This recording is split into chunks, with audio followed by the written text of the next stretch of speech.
پیش کر رہے ہیں، اللہ تعالیٰ ایک ایک ساعت اور ایک ایک لمحہ قبول فرمائے۔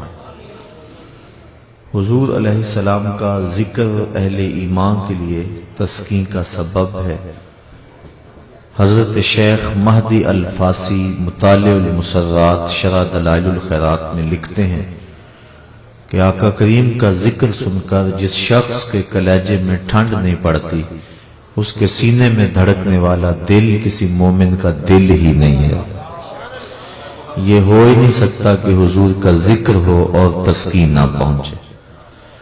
لوگ ہمیں پوچھتے ہیں کہ یہ میلاد کر رہے ہو، کہاں لکھا ہوا ہے؟ لکھے ہوئے کی کمی نہیں، ہمارے علماء دلائل کے انبار لگا دیتے ہیں، لیکن میں کہا کرتا ہوں کیا ذکر محبوب کے لیے بھی کسی دلیل کی ضرورت ہوتی ہے؟ کبھی ایسا ہوا ہے کہ بات پھولوں کی چھڑی ہو اور بلبل کہے لکھا کہاں ہے؟ کبھی سنا ہے کہ بات شمع کی چل رہی ہو اور پروانہ دلیلیں ڈھونڈ رہا ہو؟ اور یہ بھی کبھی نہیں ہوا کہ بات سرکار مدینہ کی ہو رہی ہو اور امتی کو کسی دلیل کی ضرورت ہے۔ محب کے لیے اس سے بڑا سرمایہ ہی کوئی نہیں کہ کوئی اس کے محبوب کا تذکرہ چھیڑ دے۔ اعد ذکر نعمان لنا فإن ذکرہ هو المسک ما کررتہ یتذوع۔ امام شافعی کہتے ہیں میرے محبوب کی باتیں چھیڑو، میرے ممدوح کا تذکرہ کرو، میرے محبوب کی باتیں ایسی کستوری ہے تم جو اسے چھیڑتے جاؤ گے خوشبو پھیلتی چلی جائے۔ تو یہ ذکر ایسا ہے، کوئی میں نئی بات آپ کو نہیں سنانے لگا، اور آپ سے مجھ سے قبل جو بھی آپ نے سنا کوئی بھی نئی بات نہیں تھی، آپ سنتے آئے ہیں، لیکن یہ چاشنی ہے ذکر رسول کی کہ ہر بار لطف نیا ہوتا ہے، کیفیت نہیں ہوتی ہے، اور یہ حضور کے ذکر کا نور ہے جو آپ کو سر شام سے اس وقت تک نصیب ہو رہا ہے۔ اور حضور کے آنے پر مسرتوں کا اظہار کرنا یہ ہمارے اوپر بہت ضروری ہے، کیونکہ اللہ نے اپنے محبوب کی صورت میں ہمارے اوپر بڑا کرم کیا۔ شیخ کہتے ہیں الانبیاء کلہم الی امم عطیۃ ونبینا لنا ہدیۃ والعطیۃ للمحتاجین والہدیۃ للمحبوبین۔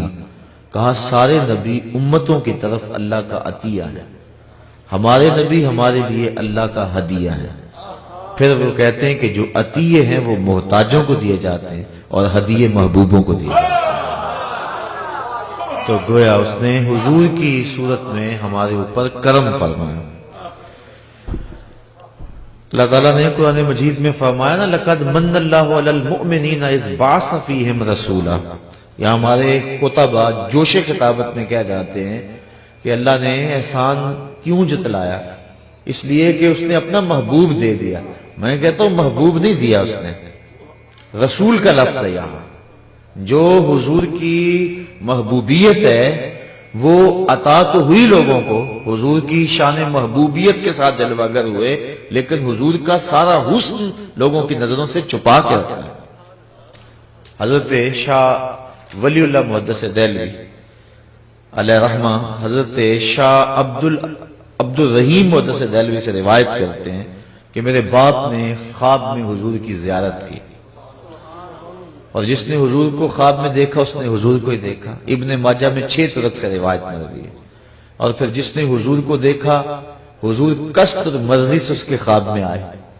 اور تیسری بات کہ جو حضور نے خواب میں عطا کیا وہ محض گمان اور خیال نہیں، حقیقت ہے۔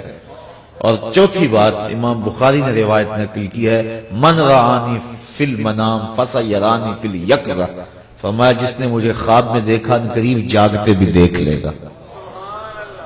شارحین لکھتے ہیں کبھی ایسا ہوتا ہے کہ بندے میں بخت جاگے ہوتے ہیں خواب میں، لیکن بیداری میں وہ مقدر نہیں اپنے خفتہ بیدار پاتا، تو یہ کیا ہوا کہ وہ جاگتے بھی دیکھ لے گا؟ تو علماء کہتے ہیں، شارحین کہتے ہیں حدیث اپنی جگہ پہ درست ہے، ساری زندگی نہ بھی دیکھ سکا، نزع کے وقت رخ محبوب سامنے ہوگا۔ اور ظہوری صاحب لکھتے ہیں کہ سوکھا نکلے سا ظہوری جے ویخ لواں مکھ تیرا۔ اگر اس وقت حضور نظر آ گئے، حضور کا دیدار ہو گیا تو چاہیے بھی کیا؟ تو یہ 4 چیزیں ذہن میں رکھے، جس نے حضور کو دیکھا اس نے حضور کو ہی دیکھا۔ فإن الشیطان لا یتمثل بہ، اور دوسرا کست سے آئے، تیسرا جو عطا کیا وہ حقیقت میں، اور چوتھی بات کہ جس کو خواب میں زیارت کا شرف بخشا اس کو عالم بیداری میں بھی بخشے گا۔